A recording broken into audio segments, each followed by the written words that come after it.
First Take, thank you for being with us. Look alive, Stephen A., all right? It's Thursday. I'm very much alive. You better. Good morning, Molly. Wake your behind up on the West Coast, right. all right? Well, there I'm we here. go. I know. And you're ready. Lights on, you're ready. As always, my guy, Brian Windhorst. Windy, we're going to make some memes today, Molly. or what, big time? We better. You and know I got it. Peter Rosenberg. Hold it, Molly. Hold it, Molly. NYC's finest. Peter, is something going on, or you are running for office? You look like a chief of staff. You look like a chief of staff, Peter. You all right? I'm just checking. Wait, Stephen you saying A. I look like I'm chiefs of staff.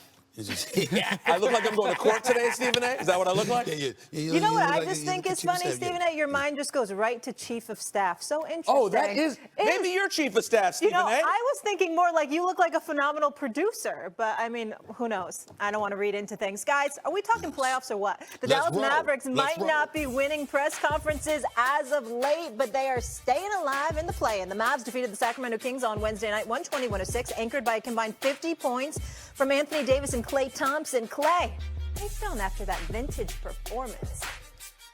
Well, this was a great test for us. I mean, Sacramento's crowd is one of the best in the league, and it was electric in here to start the night.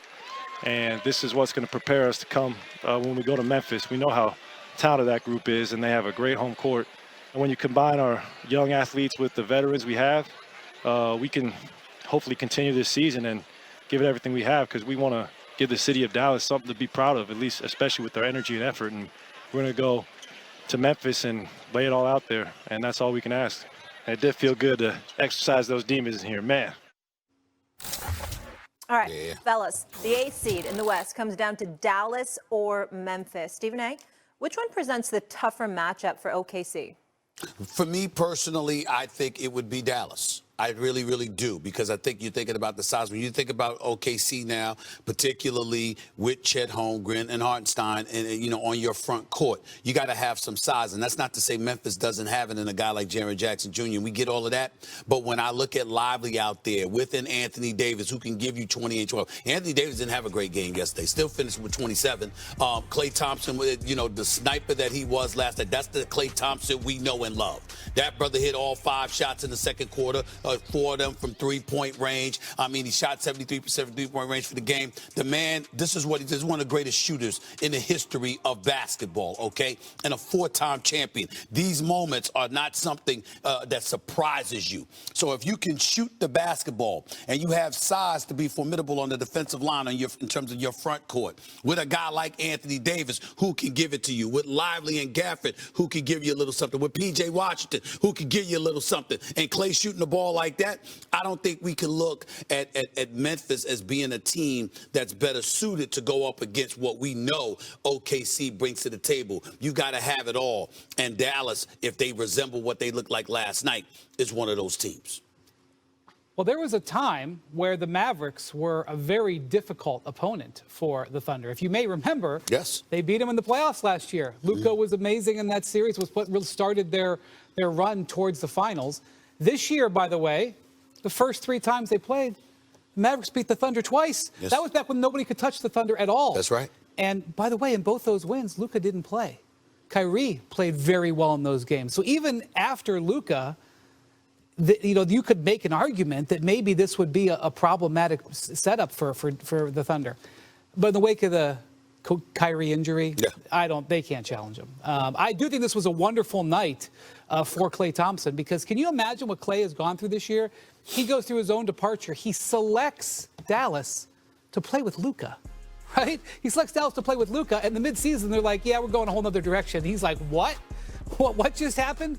So I was glad he had that night, and just a reminder to everybody that he's going to be a first ballot Hall of Famer. Yes, he is. But it's going to be Memphis as the tougher matchup. I will say this: Memphis has an issue with fouling. It's one of their, bugaboos. One of the things they have issues with, specifically Jaren Jackson Jr. And we saw that in the play-in game over the weekend in San Francisco. Well, Butler and Steph, 31 free throws, and we know Shea leads the league in getting to the line. Shea got to the line over 10 times a game against the Grizzlies this year, so that's going to be a challenge for the Grizzlies. Real quick, Peter, Peter and Brian. Dallas Mavericks last night, 24 of 26 from the free throw line, 92%. And oh, by the way, it wasn't just Klay shooting the basketball. You saw his movement. I mean, this does not look like some old dude that's on his last legs. It can get interesting. Well, to me, you guys just did a great job breaking down the basketball of it all, and I think you can make different arguments about who presents the better matchup.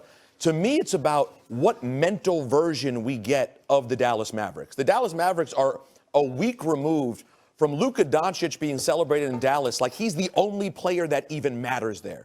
This is an ownership group that is a complete disaster. We are still reeling from the craziest trade, Windy, I'm sure you'd agree, that we've seen in the NBA in a very long time.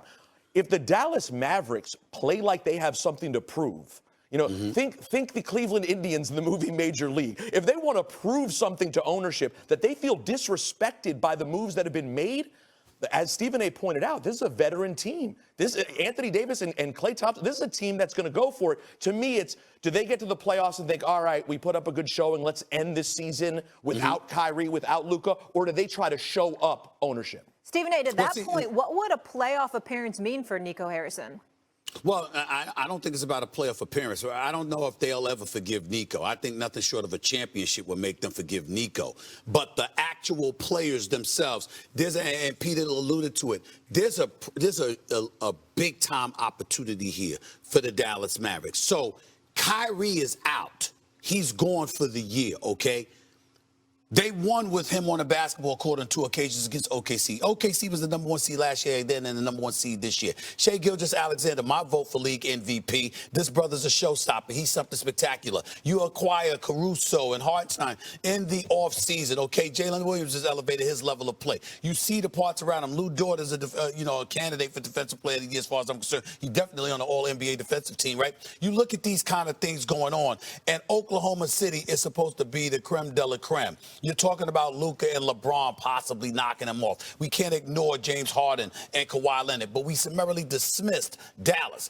If Dallas comes out there and Anthony Davis and P.J. Washington with a Lively, with a Gafford, with a Klay Thompson, they come out there and they say, wait a minute, y'all must have forgot. We understand that Kyrie is an incredibly important piece to all of this. But you beat Memphis, and then you go against OKC. And let's just say for the sake of argument, you push it 7 games. Even if you lose the series, now the city goes like this.